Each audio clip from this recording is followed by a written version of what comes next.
Hey everybody, Dr. Nelson here. This is an interactive video lesson about how to round decimals.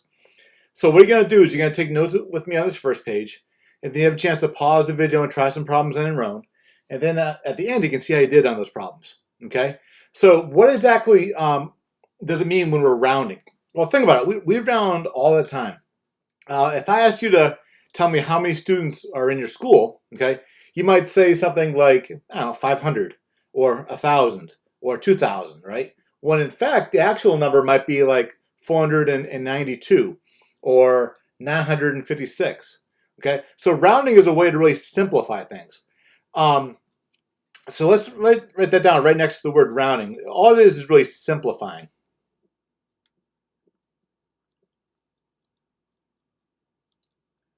All right, it's a way of making things simpler, okay? So when it comes to decimals, okay, there's a really simple rule about how to round, okay? And basically, if the number that you're rounding is followed by 5, 6, 7, 8, or 9, you round up, okay? And then if the number that you're rounding is followed by a 0, 1, 2, 3, or 4, you keep it the same, okay? So let's make a little table here. So if the number you're rounding is followed by a 5, a 6, a 7, an 8, or a 9, okay, you're going to round up. But if the number is followed by a 0, a 1, a 2, a 3, or a 4, okay, you're going to keep it the same. So let's jump on down here. It says round the following to the nearest 10th place, okay? So the 10th place is the 6. So the number that comes after the 6 is the 7, right? Okay? So if I was going to round this, because the 7's right here, we're going to round it up. So that would just be 0.7 or 7/10. Okay? Here it says round the following using the 100th place. Okay? To the nearest 100th place. Well, the 100th place is the 5. Okay? And notice the number after the 5 is a 2, right?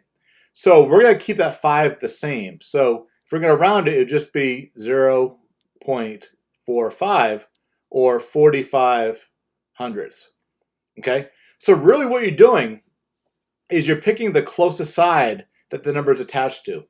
So let's say, for example, if I was this number right here, okay, I had the choice of either rounding that number to 59 and 2/10 or 59 and 1/10, I would pick 59 and 2/10 because it's closer to this side than that side, okay? Same thing if the number was here or if the number was here, okay? So everything more than half, you round to the right, okay, or up. But any number to the left, I'd start to round this direction. So hopefully this gives you kind of a good understanding of how to round decimals. So why don't you pause the video and try the your turn now problems. And when you're done, hit play and you can see how you did. All right, good luck.